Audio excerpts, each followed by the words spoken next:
नमस्कार, मैं गौरव जोशी श्रीमती मोहनी देवी Tapadia girls college Jaswantgarh के इस यूट्यूब चैनल पर आपका स्वागत करता हूं। हम पढ़ रहे हैं वेतन से आय, और वेतन से आय के अंतर्गत हम पढ़ रहे थे अनुलाभ। अनुलाभों में हमने सभी कर्मचारियों के लिए कर योग्य अनुलाभ, विशिष्ट कर्मचारियों के लिए कर योग्य अनुलाभ, और आज हम पढ़ेंगे सभी कर्मचारियों के लिए करमुक्त अनुलाभ। पहला है चिकित्सा सुविधा। अगर कर्मचारी या कर्मचारी के परिवार के सदस्यों को चिकित्सा सुविधा प्रदान की जाती है नियोक्ता द्वारा, या फिर कर्मचारी द्वारा जो व्यय किए जाते हैं उनका पुनर्भरण किया जाता है नियोक्ता द्वारा, तो जो है करमुक्ति किस प्रकार मिलेगी उसकी हम चर्चा करते हैं। कर्मचारी या कर्मचारी के परिवार के सदस्यों को प्रदान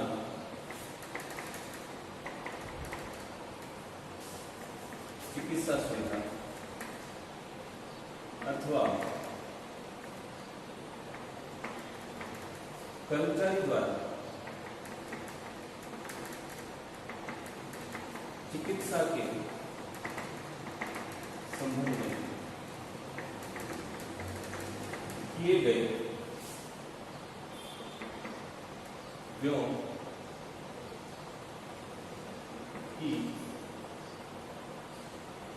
का पुनर्भरण किया जाता है, तो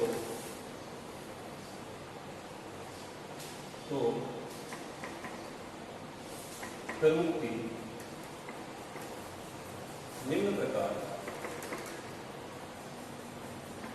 प्रदान की जाती है। करमुक्ति निम्न परिस्थितियों में प्रदान की जाती है। अगर कर्मचारी या कर्मचारी के परिवार के सदस्यों को नियोक्ता द्वारा चिकित्सा सुविधा प्रदान की जाती है, या फिर कर्मचारी द्वारा किए गए चिकित्सा व्ययों का नियोक्ता द्वारा पुनर्भरण कर दिया जाता है, तो निम्न परिस्थितियों में करमुक्ति प्रदान की जाती है। अब चिकित्सा भारत में करवाई जा सकती है या फिर भारत के बाहर चिकित्सा करवाई जा सकती है। तो पहले हम पढ़ेंगे भारत में चिकित्सा सुविधा।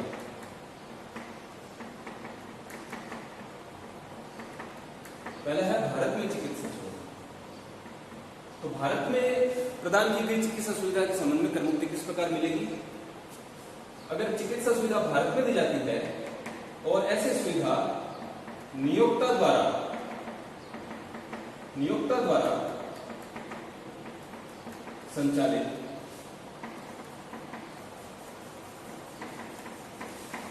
अस्पताल में हो। अगर चिकित्सा सुविधा नियोक्ता द्वारा संचालित अस्पताल, डिस्पेंसरी या किसी नर्सिंग होम में प्रदान की गई हो, तो चिकित्सा सुविधा करमुक्त होती है। दूसरा,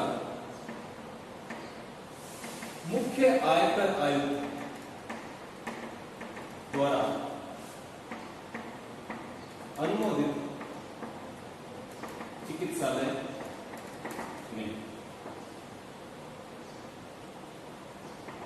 सुविधा प्रदान की हो। भारत में अगर चिकित्सा सुविधा प्रदान की है और ऐसी चिकित्सा सुविधा अगर नियोक्ता द्वारा संचालित अस्पताल में प्रदान की हो तो करमुक्त होती है।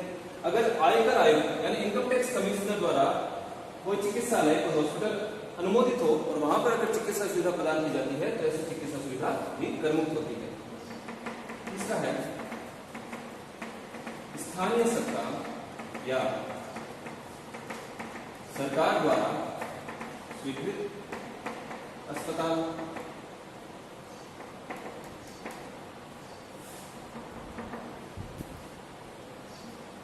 चौथा है सरकारी कर्मचारियों के लिए सरकार द्वारा मान्यता प्राप्त निजी चिकित्सालय और केंद्रीय सरकार द्वारा अनुमोदित योजना अथवा IRDA यानी बीमा नियामक एवं विकास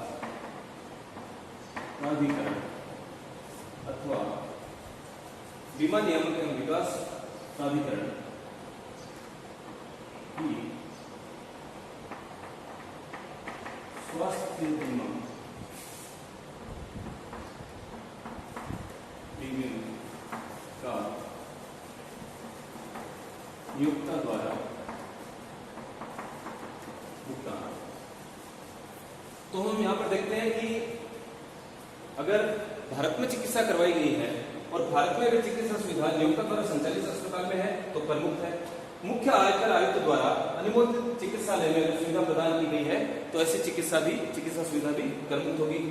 स्थानीय सत्ता या सरकार द्वारा कोई स्वीकृत हॉस्पिटल में अगर चिकित्सा सुविधा प्रदान की जाती है तो ऐसी सुविधा भी करमुक्त होती है। सरकारी कर्मचारियों के लिए, ये केवल सरकारी कर्मचारियों के लिए है, अगर सरकारी कर्मचारियों के लिए सरकार द्वारा मान्यता प्राप्त निजी चिकित्सालय में यानी प्राइवेट हॉस्पिटल में भी अगर चिकित्सा सुविधा प्रदान की जाती है तो ऐसी चिकित्सा सुविधा भी सरकारी कर्मचारियों के लिए करमुक्त होती है। केंद्रीय सरकार द्वारा अनुमोदित योजना अथवा बीमा नियामक एवं विकास प्राधिकरण की स्वास्थ्य बीमा प्रीमियम का नियोक्ता द्वारा भुगतान। अगर नियोक्ता द्वारा केंद्र सरकार द्वारा कोई अनुमोदित योजना के अंतर्गत कोई स्वास्थ्य बीमा प्रीमियम का भुगतान किया जाता है या फिर जो बीमा नियामक एवं विकास प्राधिकरण है IRDA, इसकी कोई स्वास्थ्य बीमा प्रीमियम का भुगतान किया जाता है इसके अंतर्गत नियोक्ता द्वारा, तो वो भी चिकित्सा सुविधा जो है करमुक्त होती है। ऐसे प्रीमियम के भुगतान की राशि भी करमुक्त होती है। सरकारी हॉस्पिटल में चिकित्सा सुविधा अगर प्रदान की जाती है तो ऐसी चिकित्सा सुविधा करमुक्त होती है, और अगर प्राइवेट हॉस्पिटल में चिकित्सा सुविधा प्रदान की जाती है तो ऐसी चिकित्सा सुविधा करमुक्त नहीं होती, कर योग्य होती है। लेकिन केवल सरकारी कर्मचारियों के लिए अगर कोई निजी चिकित्सालय यानी कि प्राइवेट हॉस्पिटल कोई सरकार द्वारा मान्यता प्राप्त है तो वहां पर ऐसी चिकित्सा सुविधा करमुक्त होती है। तो ये तो था भारत में चिकित्सा सुविधा के संबंध में। अब अगर चिकित्सा सुविधा भारत के बाहर दी जाती है, अब अगर विदेश में एक चिकित्सा सुविधा दी जाती है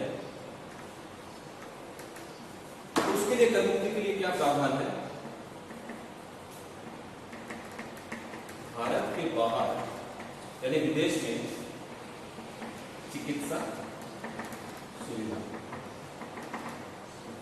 तो देखिए, जब कर्मचारी या उसके परिवार का सदस्य जब भारत के बाहर चिकित्सा करवाने के लिए जाएंगे तो वहां पर यात्रा के खर्चे होंगे, भारत से बाहर विदेश जाने की यात्रा के संबंध में खर्चे होंगे, विदेश में ठहरने के खर्चे होंगे और विदेश में चिकित्सा करवाने के खर्चे होंगे। तो इन तीनों के संबंध में क्या प्रावधान है? तो अगर भारत के बाहर चिकित्सा सुविधा नियोक्ता द्वारा प्रदान की जाती है तो चिकित्सा पर किया गया वास्तविक व्यय करमुक्त होता है।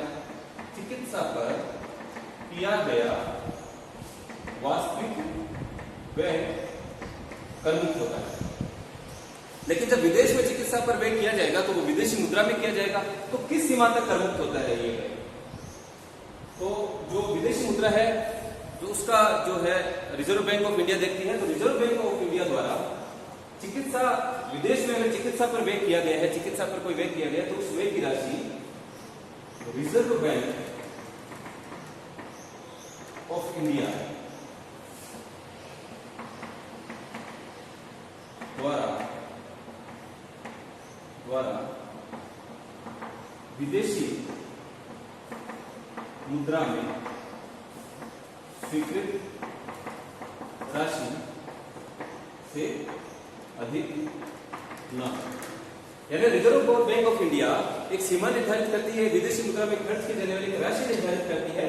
तो चिकित्सा पर किया गया व्यय जो है वो रिजर्व बैंक ऑफ इंडिया द्वारा विदेशी मुद्रा में स्वीकृत राशि से अधिक नहीं होना चाहिए। अगर इससे अधिक है तो अधिक की राशि फिर कर योग्य होती है। दूसरा, रोगी एवं एक अन्य व्यक्ति के ठहरने के व्यय। अब रोगी की चिकित्सा करवाई जाएगी तो चिकित्सा पर किया गया वास्तविक व्यय। दूसरा, रोगी और एक अन्य व्यक्ति, रोगी के साथ एक अन्य व्यक्ति भी अलाउ होता है, तो रोगी एवं अन्य व्यक्ति के ठहरने के व्यय, जो वहां पर विदेश में जाके वो वहां जहां भी रुकेंगे तो ठहरने के जो वे हैं वो भी करमुक्त होते हैं। किस सीमा तक जो ठहरने के वे हैं वह भी रिजर्व बैंक ऑफ इंडिया द्वारा विदेशी मुद्रा में स्वीकृत राशि तक ही जो है करमुक्त होते हैं। अगर विदेशी रिजर्व बैंक ऑफ इंडिया द्वारा स्वीकृत विदेशी मुद्रा में जो राशि स्वीकृत की गई है उससे अधिक अगर खर्चा किया जाता है तो अधिक की राशि कर योग्य होती है। तीसरा, रोगी एवं एक अन्य व्यक्ति के यात्रा में। अब रोगी के साथ जो उसका अटेंडेंट है, कोई परिचारक है या उसका परिवार का सदस्य है, कोई दूसरा व्यक्ति भी साथ में जाएगा तो उसकी यात्रा पे जो खर्चा होगा वो भी करमुक्त होते हैं। लेकिन कर्मचारी की सकल कुल आय 2 लाख रुपए से अधिक न हो। अगर कर्मचारी की सकल कुल आय 2 लाख रुपए से अधिक है तो यात्रा पे जो खर्चे किए गए हैं रोगी और उसके साथ जो व्यक्ति गया है उसके संबंध में जो यात्रा पे व्यय किए गए हैं वो करमुक्त नहीं होते। और अगर उसकी सकल कुल आय 2 लाख रुपए से कम है या 2 लाख रुपए तक है तब यात्रा के व्यय भी करमुक्त हो जाते हैं। तो भारत के बाहर चिकित्सा सुविधा के संबंध में हमने देखा कि चिकित्सा पर जो वास्तविक व्यय किया गया है वो करमुक्त होता है। रोगी और अन्य व्यक्ति के ठहरने के व्यय वो भी करमुक्त होते हैं। लेकिन इन दोनों के लिए जो करमुक्ति की सीमा है वो रिजर्व बैंक ऑफ इंडिया द्वारा विदेशी मुद्रा में स्वीकृत राशि तक होती है। और रोगी एवं एक अन्य व्यक्ति की यात्रा में वो भी करमुक्त होते हैं। लेकिन कर्मचारी की जो सकल कुल आय है वो 2 लाख रुपए से अधिक नहीं होनी चाहिए। तो चिकित्सा की सुविधा हमने देख लिया, पढ़ लिया सारे प्रावधान। अब आगे बात करते हैं, दूसरा अनुलाभ है सभी कर्मचारियों के लिए करमुक्त अनुलाभ। उसमें दूसरा अनुलाभ है कर्मचारी को प्रशिक्षण। अगर नियोक्ता द्वारा कर्मचारी को कोई प्रशिक्षण दिलाया जाता है और प्रशिक्षण के संबंध में कोई राशि खर्च की जाती है तो ऐसी सुविधा जो है करमुक्त होती है। अगर कर्मचारी खुद कोई ऐसा कोई कोर्स करता है, रिफ्रेशर कोर्स करता है और उस पर कोई व्यय करता है और उस व्यय का भुगतान पुनर्भरण कर दिया जाता है, नियोक्ता द्वारा उस व्यय का पुनर्भरण अगर कर्मचारी को कर दिया जाता है तो ऐसी सुविधा का मूल्य भी शून्य होता है, ऐसी सुविधा भी करमुक्त होती है कर्मचारी के लिए। तीसरा अनुलाभ है स्वास्थ्य क्लब, स्पोर्ट्स एवं अन्य सुविधाएं। अगर ऐसी सुविधाएं हेल्थ क्लब की, स्पोर्ट्स क्लब की या मनोरंजन की कोई सुविधाएं अगर सभी कर्मचारियों को समान रूप से प्रदान की जाती है तो ऐसे अनुलाभ जो है कर्मचारियों के लिए करमुक्त होते हैं। टेलीफोन के संबंध में हम जब भत्तों की बात कर रहे थे तो हमने पूर्णतया कर योग्य भत्ते पढ़े थे, उनमें टेलीफोन अलाउंस पढ़ा था। तो टेलीफोन जो अलाउंस है, जो दूरभाष भत्ता है वो पूर्णतया कर योग्य होता है। लेकिन कर्मचारी द्वारा टेलीफोन के संबंध में किए गए व्यय, टेलीफोन में मोबाइल फोन भी शामिल है, तो टेलीफोन के संबंध में किए गए व्ययों का भुगतान अगर नियोक्ता द्वारा कर दिया जाता है तो ऐसा अनुलाभ करमुक्त होता है। लेकिन टेलीफोन भत्ता, दूरभाष भत्ता जो दिया जाता है वो पूर्णतया कर योग्य होता है। दुर्घटना बीमा प्रीमियम की राशि, अगर नियोक्ता द्वारा कर्मचारी के लिए दी गई दुर्घटना बीमा पॉलिसी ली गई है या फिर चिकित्सा जो है हेल्थ इंश्योरेंस ली गई है, इनके संबंध में अगर प्रीमियम की राशि का भुगतान किया जाता है तो ऐसी सुविधा कर्मचारी के लिए करमुक्त होती है। कर्मचारी के बच्चों को प्रदान छात्रवृत्ति, नियोक्ता द्वारा कर्मचारी के बच्चों को अगर छात्रवृत्ति प्रदान की जाती है तो ऐसी छात्रवृत्ति जो है कर्मचारी के लिए करमुक्त होती है।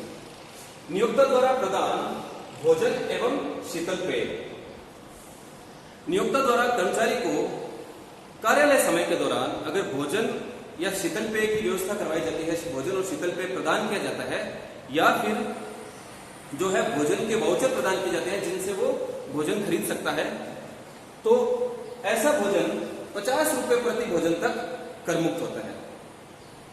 कार्यालय समय के दौरान अगर भोजन या शीतल पेय की व्यवस्था करवाई जाती है तो 50 रुपए प्रति भोजन तक जो है सुविधा करमुक्त होती है। 50 रुपए प्रति भोजन से अगर अधिक राशि का भोजन, अगर 50 रुपए से अधिक राशि का अगर भोजन प्रदान किया जाता है तो 50 रुपए से जो भी अधिक राशि है वो राशि जो है कर योग्य होती है।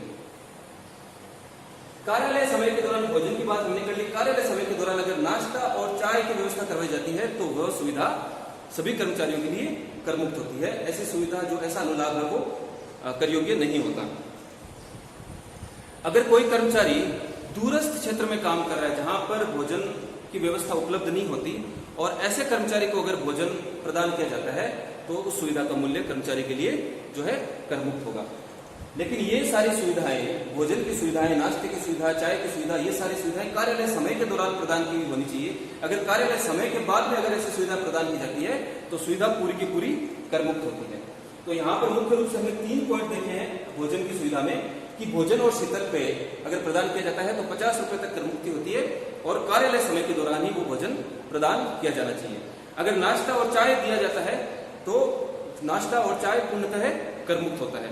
अगर कोई कर्मचारी दूरस्थ क्षेत्र में काम कर रहा है और उसको भोजन और शीतल पेय की सुविधा प्रदान की जाती है तो उसके लिए जो है ऐसी सुविधा कर मुक्त होगी। कार्यालय समय के बाद में अगर नाश्ता, चाय, भोजन की सुविधा प्रदान की जाती है तो वो पूरी की पूरी कर योग्य होती है। कर्मचारी को ऋण, अगर कर्मचारी को ब्याज मुक्त या रियायती दर पर ऋण दिया जाता है तो ऐसा ऋण 20,000 रुपए तक कर मुक्त होता है। या फिर कर्मचारी या कर्मचारी के परिवार के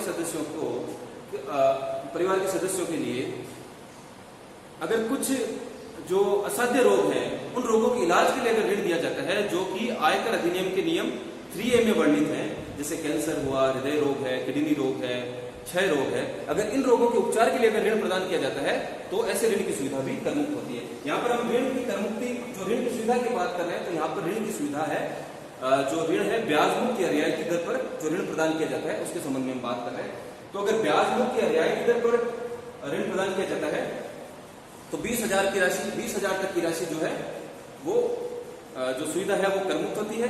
और असाध्य रोगों के इलाज के लिए जो रोग आयकर अधिनियम के नियम 3A में वर्णित है उन रोगों के इलाज के लिए अगर ऋण प्रदान किया जाता है तो वो सुविधा भी कर्मचारी के लिए कर मुक्त होती है। दूरस्थ क्षेत्र में आवास, हमने पढ़ा था कि अगर कर्मचारी को मकान सुविधा प्रदान की जाती है तो कर्मचारी के लिए मकान सुविधा जो है कर योग्य होती है। लेकिन अगर कर्मचारी किसी दूरस्थ क्षेत्र में काम कर रहा है यानी नगर पालिका या फिर स्थानीय सीमा से 8 किलोमीटर या 8 किलोमीटर से अधिक दूर स्थित है, वहां पर वह काम कर रहा है और उस जगह पर उसको जो है अस्थायी मकान की सुविधा प्रदान की जाती है तो ऐसी सुविधा भी जो है कर्मचारी के लिए कर मुक्त होती है। कर्मचारी के बच्चों की शिक्षा सुविधा, अगर शिक्षण संस्थान नियोक्ता द्वारा संचालित है और वहां पर कर्मचारी के बच्चों को शिक्षा सुविधा प्रदान की जाती है तो 1,000 रुपए प्रति माह प्रति बच्चा तक ऐसी सुविधा कर मुक्त होती है। कंप्यूटर या लैपटॉप के उपयोग की सुविधा, चल संपत्तियों का उपयोग हमने पढ़ा था। चल संपत्तियों का उपयोग अगर कर्मचारी या उसके परिवार के सदस्यों द्वारा चल संपत्तियों का उपयोग किया जाता है तो ऐसी सुविधा सभी कर्मचारियों के लिए कर योग्य होती है। लेकिन कर्मचारी या उसके परिवार के सदस्यों को कंप्यूटर या लैपटॉप के उपयोग की सुविधा प्रदान की जाती है तो ऐसी सुविधा सभी कर्मचारियों के लिए कर मुक्त होती है। अवकाश यात्रा रियायत अथवा सहायता, ये टॉपिक महत्वपूर्ण है। यहाँ पर सभी कर्मचारियों के लिए कर मुक्त अनुलाभ जब हम पढ़ रहे हैं तो यहाँ जो है 2 महत्वपूर्ण अनुलाभ है। पहला है चिकित्सा सुविधा और दूसरा है अवकाश यात्रा रियायत अथवा सहायता। तो इसके बारे में थोड़ी विस्तार से चर्चा करेंगे। अवकाश यात्रा रियायत यानी कि कर्मचारी या उसके परिवार के सदस्य किसी यात्रा पर जाते हैं, छुट्टियों में घूमने के लिए जाते हैं और उस यात्रा के संबंध में नियोक्ता द्वारा अगर सहायता प्रदान की जाती है या कुछ छूट दी जाती है तो वो सुविधा सभी कर्मचारियों के लिए कर योग्य होती है। या कर्मचारी के परिवार के सदस्यों द्वारा भारत में की गई यात्रा के संबंध में किए गए व्यय के संबंध में अगर कोई सहायता दी जाती है या रियायत दी जाती है तब जो है ऐसी सुविधा कर मुक्त होती है। सुविधा निम्न में से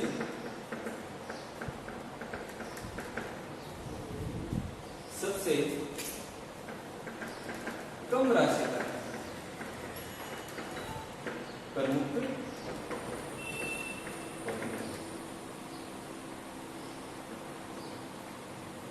कर्मचारी या कर्मचारी के परिवार के सदस्यों द्वारा अगर भारत में कोई यात्रा की गई है और उस यात्रा के संबंध में जो व्यय किया गया है उसमें नियोक्ता द्वारा अगर कोई रियायत दी गई है या फिर नियोक्ता की तरफ से कोई सहायता दी गई है तो जो निम्न राशि है उनमें से सबसे कम राशि तक जो है कर्मचारी को कर मुक्ति प्रदान की जाएगी।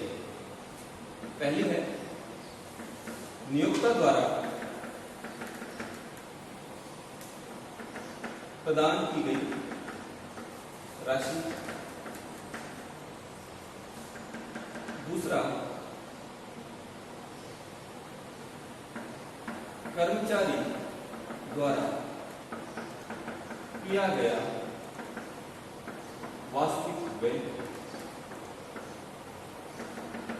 और तीसरा है निम्न तालिका में वर्णित। अब यात्रा के संबंध में अलग अलग परिस्थितियां हो सकती हैं, तो वो परिस्थितियां कौन सी हैं? परिस्थितियां और छूट की राशि। यात्रा के संबंध में अलग अलग साधन अपनाए जा सकते हैं, विभिन्न साधनों के द्वारा यात्रा की जा सकती है। तो पहला है विमान द्वारा यात्रा। अगर कर्मचारी और उसके परिवार के सदस्यों ने यात्रा विमान द्वारा की है तो छूट की राशि क्या होगी? छूट की राशि होगी सबसे छोटे रास्ते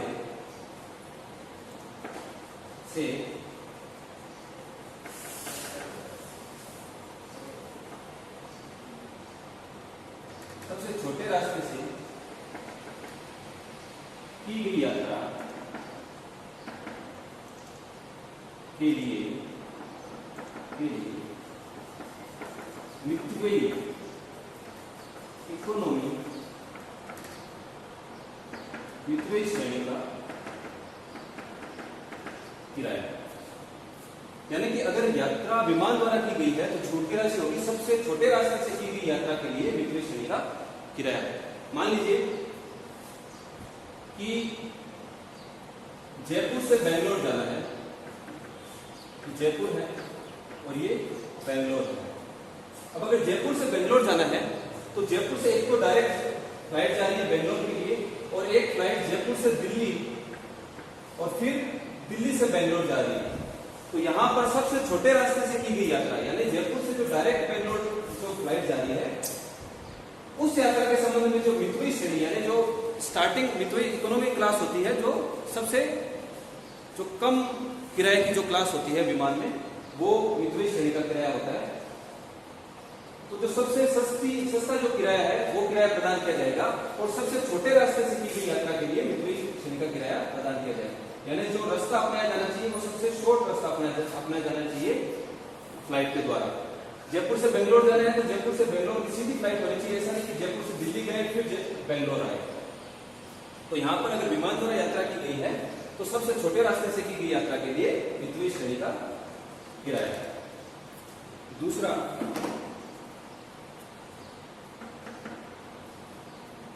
यात्रा का प्रारंभ स्थान एवं गंतव्य स्थान रेल मार्ग से जुड़े हो तथा यात्रा विमान के अलावा अन्य साधन से की गई है।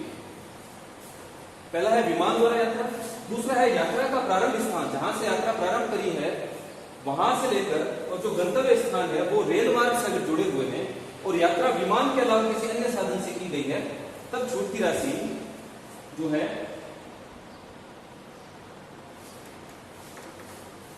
जो वातानुकूलित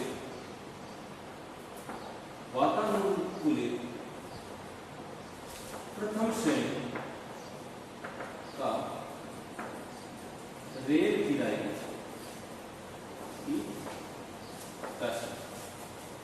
अगर यात्रा का प्रारंभ स्थान और गंतव्य स्थान रेल मार्ग से जुड़े हुए हों और यात्रा विमान के अलावा किसी अन्य साधन से की गई है तो जो छूट की राशि है वो वातानुकूलित प्रथम श्रेणी के किराए की राशि के बराबर छूट मिल जाएगी। यानी जो फर्स्ट एसी का किराया जो है वहां तक छूट की राशि मिल जाएगी। तीसरा, यात्रा का प्रारंभ स्थान एवं गंतव्य स्थान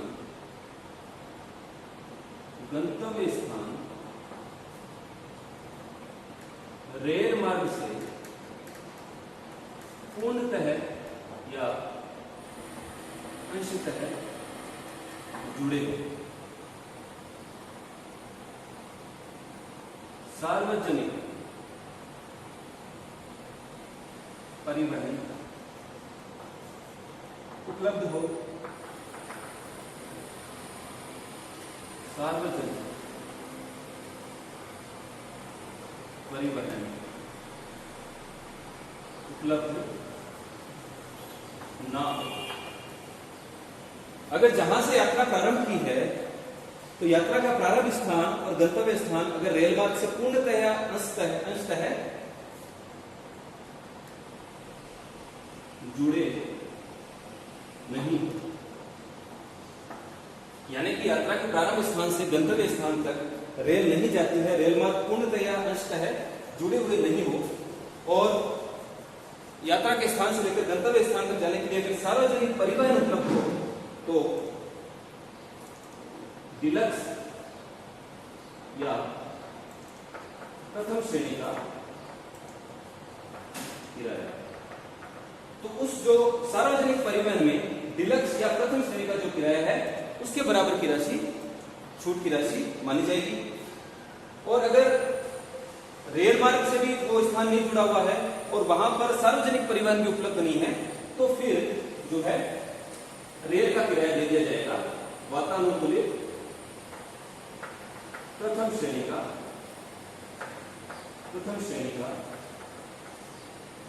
रेल किराए की राशि।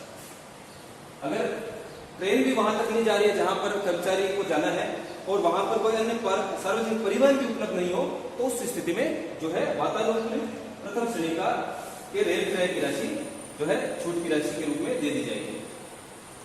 तो यहाँ पर हमने देखा कि कर्मचारी की या कर्मचारी के परिवार के सदस्यों द्वारा अगर भारत में यात्रा की गई है और भारत की यात्रा के संबंध में कोई व्यय किया गया है तो निम्न में से सबसे कम राशि तक मुक्ति प्रदान की जाएगी। पहला है नियोक्ता द्वारा प्रदान की गई राशि, यात्रा के संबंध में नियोक्ता द्वारा प्रदान की गई राशि। दूसरा कर्मचारी द्वारा किया गया वास्तविक व्यय, तो कर्मचारी द्वारा जो खर्च किए गए वास्तविक व्यय की राशि। और तीसरा निम्न तालिका में वर्णित राशि। तो अलग अलग परिस्थितियां, अगर विमान द्वारा जाया जाता है तो छूट की राशि क्या होगी, अगर रेल मार्ग द्वारा यात्रा की जाती है तो छूट की राशि क्या होगी, और अगर वहां तक जहां पे यात्रा कर रहा है कर्मचारी वहां अगर रेल की सुविधा उपलब्ध नहीं है और कोई सार्वजनिक परिवहन है तो फिर छूट की राशि अलग प्रकार से होगी। और अगर सार्वजनिक परिवहन और रेल मार्ग दोनों ही उपलब्ध नहीं हो तो फिर जो है छूट की राशि जो है अलग प्रकार से दी जाएगी। तो इनमें से जो सबसे कम राशि है वो राशि उस राशि तक कर मुक्ति दे दी जाएगी। अब यात्रा सहायता के संबंध में कुछ महत्वपूर्ण बातें ध्यान में रखनी है। हमने बात कर ली कर मुक्ति की राशि तक कि कर मुक्ति की राशि किस सीमा तक होती है। यात्रा सहायता व्यय के संबंध में जो अवकाश यात्रा सहायता या फिर अवकाश यात्रा रियायत के संबंध में जो कर मुक्ति है वो केवल भारत में की गई यात्रा के संबंध में ही कर मुक्ति दी जाती है। विदेश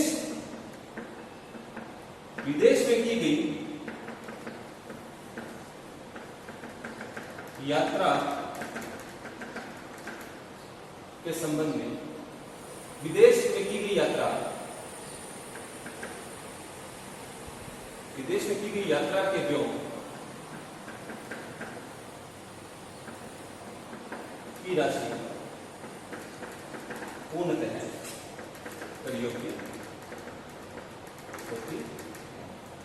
अगर यात्रा केवल भारत में की गई है तभी ऐसी जो ऐसा अनुलाभ है वो करमुक्त होता है। अगर यात्रा विदेश में की गई है तो यात्रा के व्यय की राशि पूर्णतः कर योग्य होती है। ऐसा अनुलाभ पूर्णतः कर योग्य होगा। ऐसी सुविधा केवल यात्रा व्यय के लिए ही करमुक्त होती है। ये जो सुविधा है यात्रा सहायता है वो केवल यात्रा के व्यय के लिए ही करमुक्त होती है। गंतव्य स्थान पर जाकर ठहरने और वहां खाने पीने के व्यय के संबंध में ऐसी सुविधा कर योग्य होती है। केवल यात्रा के संबंध में ही ऐसी सुविधा जो है करमुक्त होती है।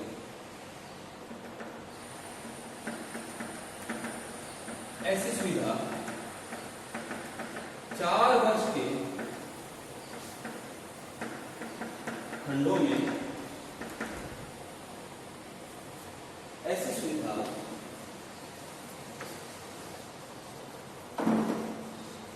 सुविधा की करमुक्ति 4 वर्ष के खंडों में 2 बार प्राप्त की जा सकती है। ये जो अवकाश यात्रा रियायत यात्रा व्यय सहायता के संबंध में करमुक्ति जो है 4 वर्ष के खंडों में 2 बार प्राप्त की जा सकती है, और ये खंड जो है 4 वर्षों का खंड 1 जनवरी 1986 से प्रारंभ होता है। तो पहला खंड प्रारंभ होता है 1 जनवरी 1986 से 31 दिसंबर 89 तक। दूसरा खंड प्रारंभ होगा 1 जनवरी 90 से 90, 91, 92, 93 तक, 31/12/93 तक। इसी प्रकार ये खंड चलते जाएंगे, और 8वां जो खंड है वो प्रारंभ होता है 1 जनवरी 14 से 31 दिसंबर 2017, और अभी जो वर्तमान में चल रहा है वो 9वां खंड चल रहा है 1 जनवरी 18 से 31 दिसंबर 21 तक।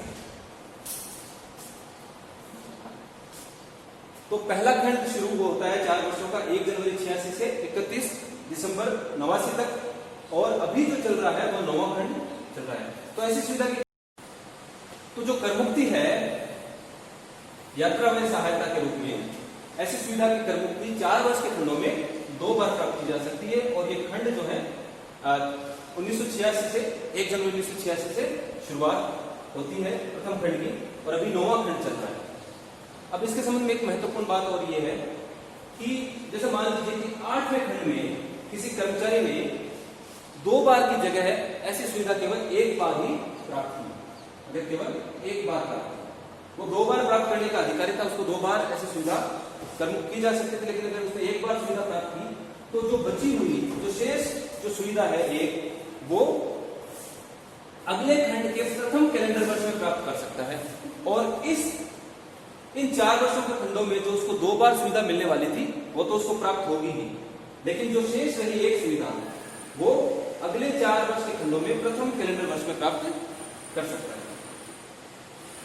यानी कि 1 जनवरी 2014 से 31 दिसंबर 2017 का जो खंड है 4 वर्ष का, उसमें अगर कोई कर्मचारी ऐसी सुविधा यात्रा व्यय सहायता की सुविधा या तो वो बिल्कुल ही नहीं प्राप्त करता, या फिर वो केवल 1 बार प्राप्त कर लेता है, तो बची हुई केवल एक सुविधा जो अगले 4 वर्षों के खंडों में प्राप्त होगी, और वो सुविधा उसको तभी प्राप्त होगी जब वो प्रथम कैलेंडर वर्ष में प्राप्त कर लेता है। यानी वर्ष 2018 में अगर वो सुविधा प्राप्त कर लेता है तब तो उसको उस सुविधा की करमुक्ति मिल जाएगी, और अगर वो अगले जो 4 वर्ष के खंड है उसके प्रथम कैलेंडर वर्ष में अगर वो सुविधा प्राप्त नहीं कर पाता है तो ऐसी सुविधा उसको फिर भविष्य में कभी भी प्राप्त नहीं होगी, वो जो है लैप्स हो जाती है ऐसी परिस्थिति।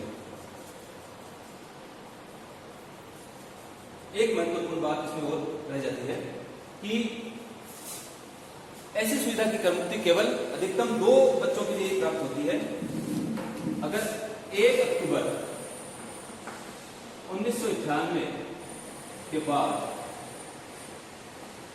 पैदा हुए 2 बच्चों के संबंध में करमुक्ति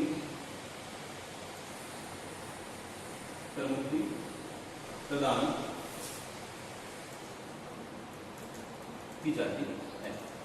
यानी कि 1 अक्टूबर 1998 के बाद पैदा हुए 2 बच्चों के संबंध में ऐसी करमुक्ति प्रदान की जाएगी।